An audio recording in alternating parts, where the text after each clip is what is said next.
बिस्मिल्लाहिर्रहमानिर्रहीम। अस्सलाम वालेकुम नादरीन, आप यूट्यूब चैनल देख रहे हैं, मैं इमरान खान हूँ। नादरीन, सबसे पहले आज़ाद कश्मीर की बात करते हैं, क्योंकि ये एस्टेब्लिशमेंट के लिए और हुकूमत के लिए अब दर्द सर बन गया। यानी जिन लोगों ने नफरत फैलाने की कोशिश की, उन्होंने बहुत कोशिश की कि ये कश्मीरियों को गद्दार साबित करें, ये साबित करेंगे वो पाकिस्तान से प्यार नहीं करते, पाकिस्तान के झंडे से प्यार नहीं करते। ये तक कहा गया कि वो भारतीय एजेंट हैं। और ये बात जो है बहुत सारे सहाफ़ियों ने की और टीवी चैनल्स ने इनके बारे में मनफी खबरें चलाई, जबकि वफाकी वज़रा भी ये बातें करते रहे कि इनके अंदर भारतीय एजेंट हैं। ये सारा कुछ कहने वाले, नफरतें फैलाने वाले एस्टेब्लिशमेंट के टाउट, वो सारे के सारे हार गए और कश्मीर जीत गया। अब एस्टेब्लिशमेंट को प्रॉब्लम ये है कि कहीं पाकिस्तानी कौम इस रास्ते पे चल ना निकले। देखिए, पाकिस्तान में और कश्मीर में कुछ चीज़ों का फ़र्क है, ये चीज़ें हमें मद्देनज़र रखनी पड़ेंगी। लेकिन पहले ज़रा थोड़ा क्लियर कर देते हैं कि टाउट्स, कंट्रोल मीडिया और फॉर्म 47 की जो जाली हुकूमत है, इन लोगों ने झूठ बोले थे। अब कश्मीरी जीते कैसे, ये सबसे इंपॉर्टेंट सवाल है। उन्होंने किसी प्रोपेगेंडे की परवाह नहीं की। उन्होंने कहा जो हमारे बारे में कहना है कहो, हमें गद्दार कहते हो गद्दार कहो, हमें बागी कहते हो बागी कहो, हमारे बारे में एंकर कोई बकवास करते हैं तो करते रहे, मीडिया वाले कुछ कहना चाहते हैं तो कहते रहे, टीवी चैनल अगर हमारे बारे में मनफी खबरें चलाते हैं तो चलाते रहे, हमारा ब्लैकआउट करना है तो करते रहे। इन्होंने जूते की नोक के ऊपर रखा। हर तरह के प्रोपेगेंडा को इन्होंने परवाह नहीं की। इन्होंने सिर्फ सोशल मीडिया के ऊपर नजर रखी, बल्कि वहां पे इंटरनेट भी बंद कर दिया गया। बड़ी मुश्किलों से ये वहां से वीडियोस बना के बाहर निकालते थे। अब जितनी वीडियो बाहर आती थी, ओवरसीज जितने भी मौजूद हैं, उन्होंने बड़ी समझदारी के साथ और बड़े तरीके के साथ इनका बयानिया पूरी दुनिया के अंदर फैलाया। तो सोशल मीडिया को इन्होंने अपनी ताकत के तौर पे इस्तेमाल किया और हुकूमत की जो तशद्दुद की पॉलिसी थी उसके सामने डट के खड़े हो गए। यानी ये, मैं अगर लफ्ज इस्तेमाल करूं थोड़ा सख्त लफ्ज है, लेकिन इन्होंने ढीठ बन का सबूत दिया कि तुम हमारे खिलाफ प्रोपेगेंडा करो, तुम हमें गद्दार कहो, तुम हमें बागी कहो, तुम हमें गाली दो, तुम हमें इंडिया के साथ जोड़ो, तुम हमारा ब्लैकआउट करो, तुम हमारा बाइकआउट करो, तुम हमारे खिलाफ मनफी और माइनस खबरें चलाओ और प्रोपेगेंडा चलाओ और बेशक हमारे ऊपर टॉर्चर करो। हम ये सारी चीजों को जूते की नोक पे रखते हैं। उन्होंने फोकस रखा सीधा, जिसने उनको मारा उन्होंने वापस उसको मारा। ये पुरअमन लोग थे, निहत्ते लोग थे, लेकिन जब इनको मारा गया तो इन्होंने वापस मारा। ऐसा नहीं हुआ कि ये तमाशा देखते रहे। अब पाकिस्तान के अंदर ना इस इंसिडेंट के बाद एक उम्मीद पैदा हो गई। पिछले 3-3.5 साल से हम पाकिस्तान में बहुत ज्यादा फस्तायत देख रहे हैं। अब पाकिस्तान में ये बहस शुरू हो गई है कि क्या ये सब पाकिस्तान में हो सकता है। पाकिस्तानी तो इसके बारे में सोच ही रहे हैं, लेकिन एस्टेब्लिशमेंट और हुकूमत की नींदें भी उड़ी हुई हैं। उन्हें आइडिया है कि जो इनकलाब है वो घूमता घूमता पाकिस्तान के बहुत करीब पहुंच गया है। जो कुछ हमने देखा नेपाल में, फिर हमने देखा उससे पहले श्रीलंका में, बांग्लादेश में, आजकल ये चीजें दोहराई जा रही हैं मराकश में, अब ये कश्मीर में पहुंच गया और पाकिस्तान के दरवाजे पे दस्तक दे रहा है। पाकिस्तानी जो है ना, वो बड़े जबरदस्त लोग हैं, बड़े शानदार लोग हैं, बड़े तगड़े लोग हैं। ये कई मरतबा निकले हैं और इससे ज्यादा तादाद में निकले हैं, इससे ज्यादा मार खाई है, ताकत के साथ खड़े हुए। लेकिन प्रॉब्लम कहां आ जाती है? प्रॉब्लम 2-3 चीजों में आती है। नंबर 1, एस्टेब्लिशमेंट कश्मीर में वो सारा कुछ नहीं कर सकती थी जो वो पाकिस्तान में कर सकती है, ये हमें मानना पड़ेगा। यानी पाकिस्तानियों को थोड़ी रिजिलियंस ज्यादा दिखानी पड़ेगी।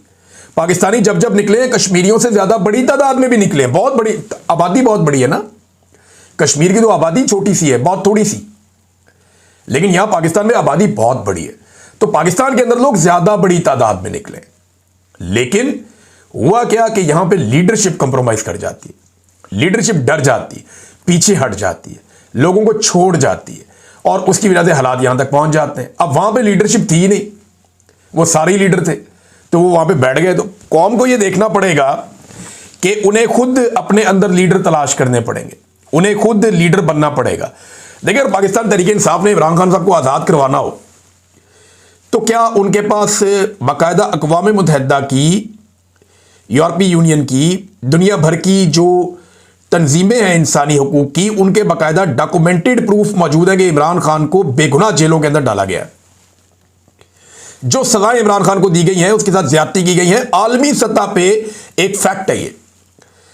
अब भी क्या उन्होंने ये साबित करना है कि जनाब इमरान खान को बाहर निकालने की कोई भी ऐसी कोशिश अगर हमने की तो जनाब हम कोई गैर आईनी या गैर कानूनी काम कर लेंगे। ये बात कश्मीर के लोगों ने नहीं सोचा कि आईनी क्या और कानूनी क्या है। उन्होंने सोचा हमारा हक क्या है, हमने वो हक लेना है। उन्होंने टारगेट सिर्फ अपने हक पे रखा और उन्होंने अपना हक ले लिया। 38 मुतालबात वो लेकर आए थे, 42 मुतालबात वो मनवा के वापस चले गए। आज वहां पे जिंदगी का पहिया वापस चल रहा है, लेकिन वो एक अलग किस्म का आजाद कश्मीर है। लोगों का कॉन्फिडेंस लेवल कहीं और है। लोग ओन कर रहे हैं एक दूसरे को। लोगों को लगता है कि ये खित्ता हमारा है, ये इलाका हमारा है, यहां पे हमारा सिक्का चलेगा। बाहर से आगे किसी ऑफिसर को यहां लाके बिठाया जाएगा और वो डंडे के जोर पे हमें चलाएगा, ये नहीं हो सकता। पाकिस्तान में ये फॉर्मूला हो सकता है, लेकिन देखिए ना, आजाद कश्मीर में एस्टेब्लिशमेंट उस तरीके से सामने सिक्योरिटी फोर्सेस को नहीं ला सकती जैसे पाकिस्तान में ले आती है। वजह यह है कि वो एक इंटरनेशनल मामला भी पाकिस्तान का चल रहा है, तो भारत भी उसको मैनिपुलेट करता है, इस्तेमाल करता है, उसके ऊपर आवाज उठाता है। लिहाजा पाकिस्तान अपना मुकदमा भी खराब नहीं करना चाहता था। दूसरा, पाकिस्तानियों को अब यह बात समझ लेनी चाहिए कि यही तरीका है, या घी सीधी उंगली से पाकिस्तान में नहीं निकलता। अगर आपने पाकिस्तान को आईन और कानून के मुताबिक चलाना है, अगर आपने बेगुनाह कैदियों को रिहा करवाना है, अगर आपने पाकिस्तान के अंदर जुल्म, जबर और फस्तायत खत्म करनी है, इंसानी हकूक की पामालियां खत्म करनी है, आजादी इजहार राय पाकिस्तान के अंदर राइज करना है और पाकिस्तान में मैंडेट का एहतराम करवाना है, तो फिर अवाम को यह घी सीधी उंगली से निकलेगा नहीं, इसको टेढ़ी उंगली से निकालना पड़ेगा, जैसे कश्मीरियों ने निकाला। जैसा मुंह वैसी चपेड़। अब एस्टेब्लिशमेंट को भी इस बात का खौफ है, हुकूमत को भी इस बात का खौफ है। देखिए होता क्या है, इसको जरा समझे आप। गोली बांग्लादेश में भी चली थी, लोगों ने वो इलाका खाली नहीं किया तो एस्टेब्लिशमेंट को सरेंडर करना पड़ गया। गोली नेपाल में भी चली थी, लोगों ने वो इलाका खाली नहीं किया तो एस्टेब्लिशमेंट को सरेंडर करना पड़ गया।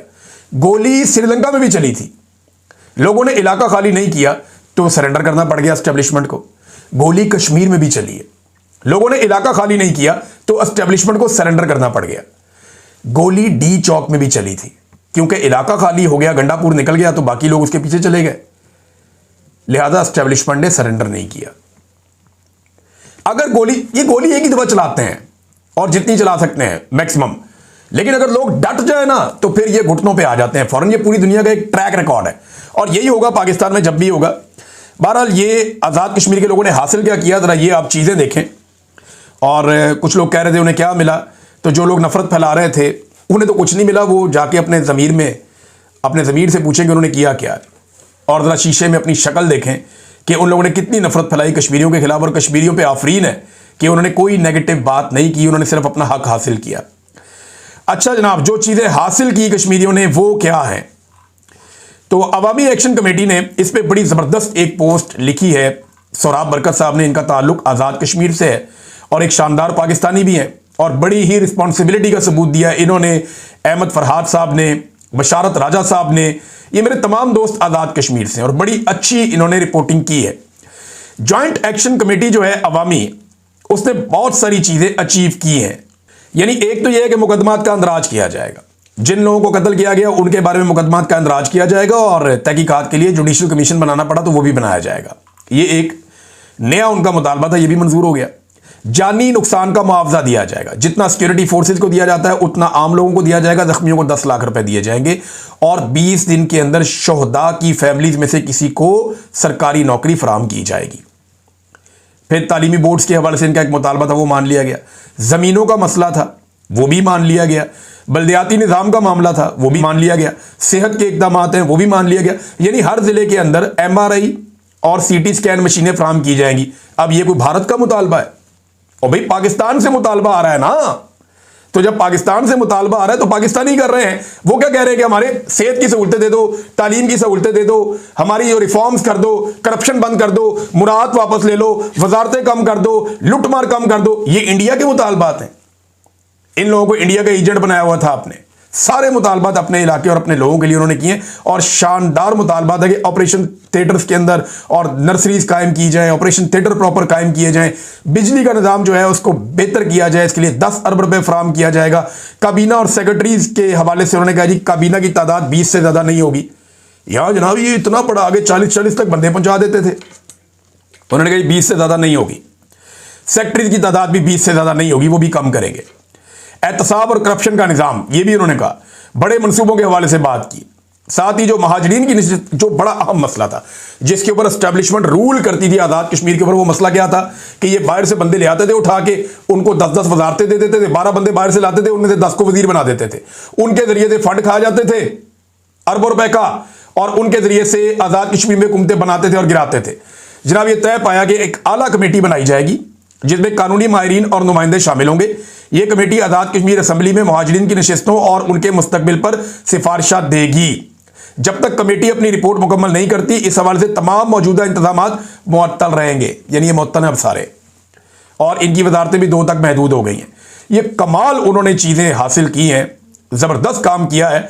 हत्ता कि अपने आटे के ऊपर भी उन्होंने बात की। उन्होंने कहा जी आटे की क्वालिटी अच्छी नहीं आ रही आजाद कश्मीर में, ये होती है कौम। आटे के ऊपर उन्होंने बात की। उन्होंने कहा जी क्वालिटी की बात करो हमारे साथ, सब्सिडी तो तुम देते हो लेकिन क्वालिटी गिरा दी आटे की, हमारे बच्चों को अच्छी खुराक नहीं मिल रही। तो उसके ऊपर जनाब उन्होंने कहा कि 50% देसी गंदम शामिल की जाएगी, 50% इंपोर्टेड गंदम शामिल की जाएगी। यह भी इसके अंदर मुआहिदा हो गया। यह है जनाब आजाद कश्मीर के लोग और यह है उनकी कामयाबी। नादरीन अब आ जाए जरा फलस्तीन और इसराइल वाले मामले पे, जहां पे शहबाज शरीफ साहब ने इस मामले को जिस तरह मिस हैंडल किया है, इसकी माजी में कोई मिसाल नहीं मिलती। नंबर 1, सबसे पहले शहबाज शरीफ ने क्या किया कि डोनाल्ड ट्रंप का जो मुआहिदा था उसको पढ़े बगैर साइन कर दिए, और बाद में उसके ऊपर तारीफी ट्वीट भी कर दी और खुशामद की जमीन आसमान एक कर दी, और डोनाल्ड ट्रंप की तारीफों को पुल बांध दिए उसी एक उनके मुआहिदे को लेकर, और उस मुआहिदे को पढ़ा भी नहीं। जब इसके ऊपर रद्देमल आया तो फिर अपने नायब के जरिए से यानी इसहाक डार के जरिए से मुकर गए कि जनाब ये तो वो मुआहिदा ही नहीं है जो हमने पढ़ा था। बाद में डोनाल्ड ट्रंप ने जनाब चौक में रख दिया इनको उठा के, आसिम मुनीर साहब को भी और शहबाज शरीफ साहब को भी, जनाब ये तो दस्तखत करके गए हैं, ये सारों ने दस्तखत किए हैं, और ये मुआहिदा जो मैं पेश कर रहा हूं यही मुआहिदा। डोनाल्ड ट्रंप डट गया अपनी बात के ऊपर। अब बजाय कि शहबाज शरीफ साहब डोनाल्ड ट्रंप को जवाब देते, ये चुप करके बैठ गए। इन्होंने मुंह पे उंगली रख ली, इनकी जरूरत नहीं हुई वापस जवाब देने की। फिर उसके बाद जनाब इन्होंने एक और दावा कर दिया कि हमास मान गया है, फलस्तीनी मान गए हैं, तो आपको क्या एतराज है। तो फलस्तीनियों का रद्देमल भी आ गया, हमास का रद्देमल भी आ गया, वो दोनों नहीं माने। फिर उसके बाद डोनाल्ड ट्रंप ने एक और ट्वीट किया जो बड़ा सख्त था, उसकी तरफ से धमकियां लगा दी, और उसने बकायदा बता दिया कि ये पहले दिन से मेरे साथ थे और उन्होंने दस्तखत भी किए हुए हैं उसके ऊपर, ये भी कह दिया। अब उसके बाद हमास का फिर जवाब आया डोनाल्ड ट्रंप के ट्वीट पे, तो इन्होंने बगले बजाना शुरू कर दी, रोला डाल दिया कि जनाब अब तो हम कामयाब हो गए, अब तो हमास भी मान गया, हमने अमन पैदा कर दिया।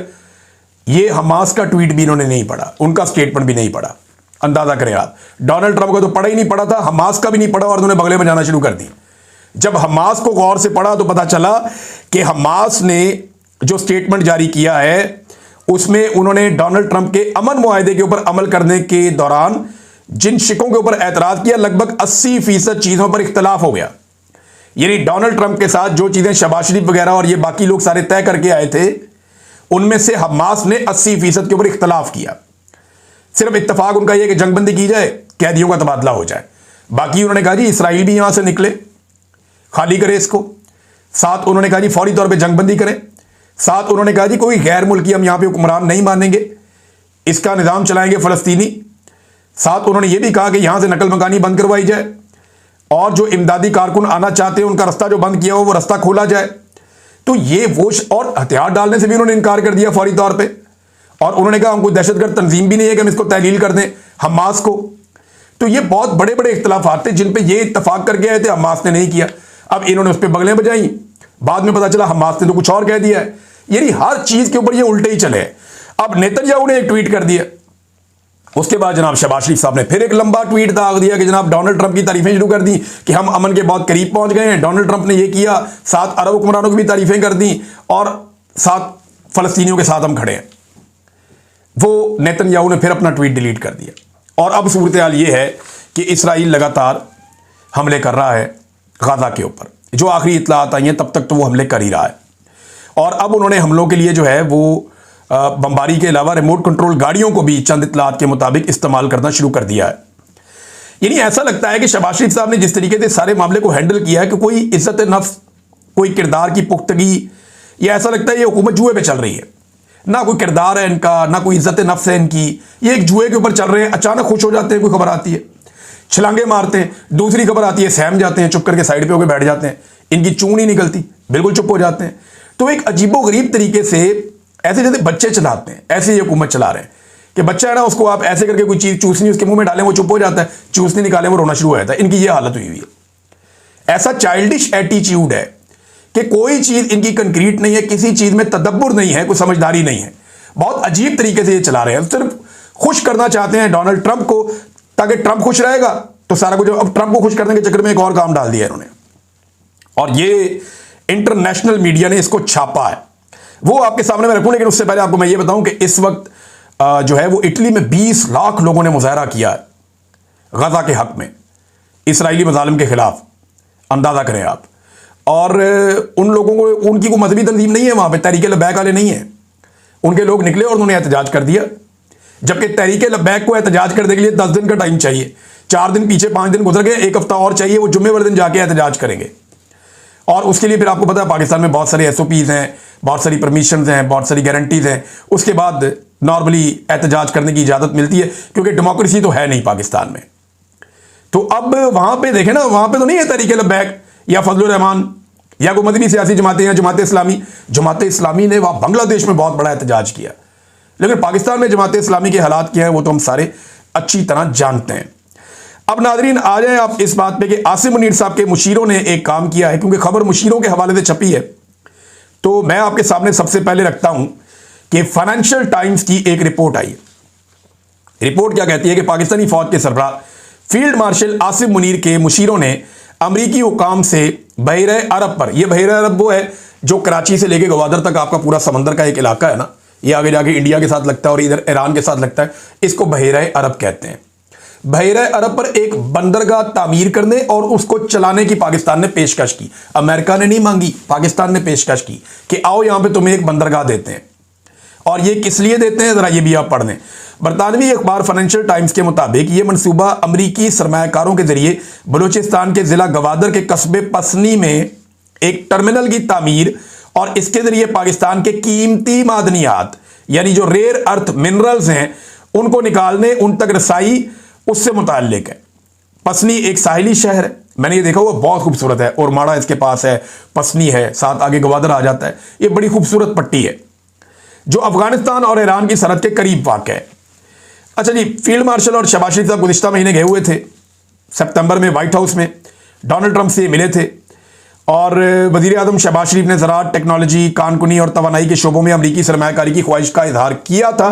अब ये पेशकश ये शेयर की गई और अब जो आसिम मुनीर के मुशीर हैं उन्होंने ये ऑफ़र कर दी है इस न्यूज़ के मुताबिक, और यह बताया गया कि जनाब इस तरीके से किया जाएगा। मंसूबे में अमरीकी फौजी अड्डों के इस्तेमाल को खारिज इम्कान करार दिया गया है और इसके बजाय बंदरगाह को मादनी वसाइल से मालामाल मगरबी सूबों से जोड़ने के लिए रेल नेटवर्क की तरक्याती फंडिंग हासिल करने का हदफ रखा गया है।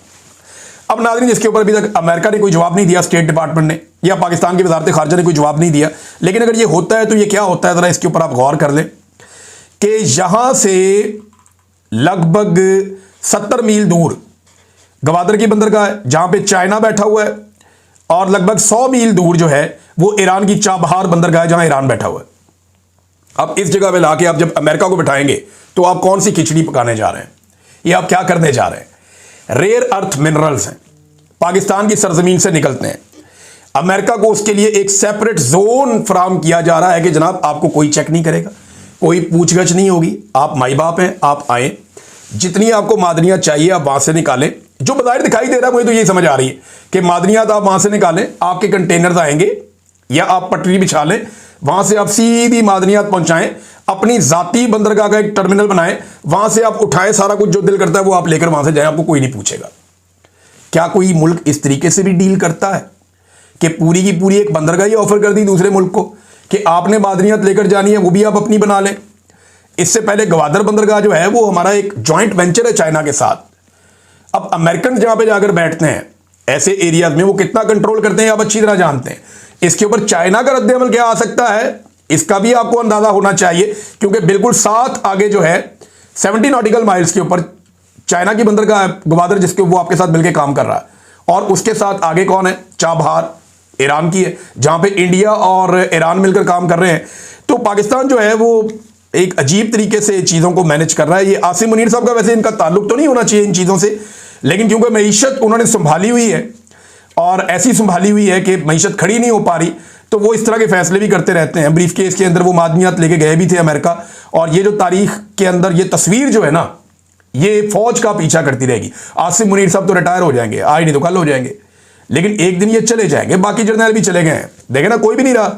याया खान भी नहीं रहा, अयूब खान भी नहीं रहा, जनरल बाजुआ भी नहीं रहा, जनरल कियानी भी नहीं रहा, जनरल राहिल शरीफ भी नहीं रहा, उससे पहले जनरल मुशर्रफ भी नहीं रहा। वो कोई भी जर्नैल रहता नहीं होता, ज़िया-उल-हक भी नहीं रहा। तो ये जर्नैल तो ये भी नहीं रहने, सबने रिटायर हो जाना, नौकरी है। तो जब जनरल साहब रिटायर हो जाएंगे तो ये तस्वीर है ना, ये फौज का पीछा करती रहेगी कि मादनियात लेके आर्मी चीफ गए थे एक ताजर की तरह, और वो दिखा रहे थे अमेरिकन प्रेसिडेंट को।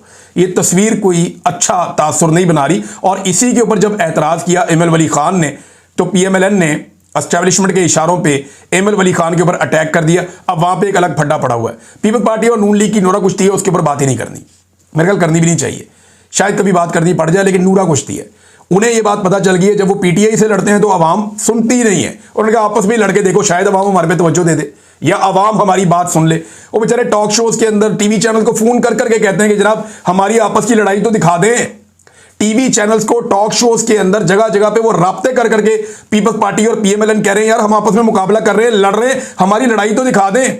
लेकिन वो नूरा कुश्ती है, कोई संजीदा ले ही नहीं रहा उनकी लड़ाई को।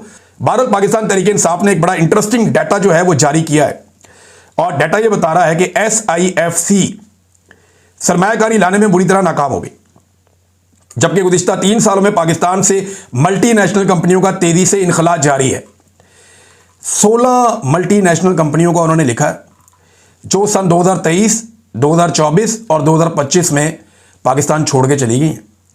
साल के अंदर 4 मल्टीनेशनल कंपनियां किसी मुल्क में आ जाए ना तो बड़ी कामयाबी होती है। तो इधर जनाब गुज़िश्ता 2-3 साल के अंदर अंदर 3 सालों में 16 कंपनियां पाकिस्तान को छोड़ के चली गई, और उस वक्त जब आर्मी चीफ ने बेड़ा उठाया हुआ मईशत का, SIFC जैसा इदारा बनाया हुआ है, कोई सरमायाकारी आ नहीं रही बल्कि पाकिस्तान से बाहर जा रही है। नाज़रीन, अब हम हर वीलॉग में आपको एक इंटरव्यू सुनवाया करेंगे गंडापुर साहब का, और उसकी वजह यह है कि बहुत बड़ा दावा उन्होंने किया था और ये सुनाना बहुत ज़रूरी है, चाहे कोई माइंड करे। ये हम आपको वीलॉग्स के अंदर वक्तन बवक्तन सुनाते रहा करेंगे। जो उन्होंने कहा था 6 दिन बाकी रह गए हैं गंडापुर साहब के डेडलाइन में, उन्होंने क्या कहा था ये सुनिए। तो सुन लो, सब तायीद कर दे दो, फिर सारे हाथ उठा के बताओ कि आज से 90 दिन का आगाज हो गया है, या हम सियासत छोड़ेंगे और या इमरान खान को रिहा करवाएंगे। तायीद है। इसके बाद नारा तकबीर अल्लाह अकबर लगा के गंडापुर साहब ने अल्लाह को गवाह बनाया था। 6 दिन बाकी रह गए हैं, अब देखते हैं वो क्या करते हैं। अब तक के लिए इतना ही, अपना ख्याल रखिएगा, अपने चैनल का भी। अल्लाह हाफ़िज़।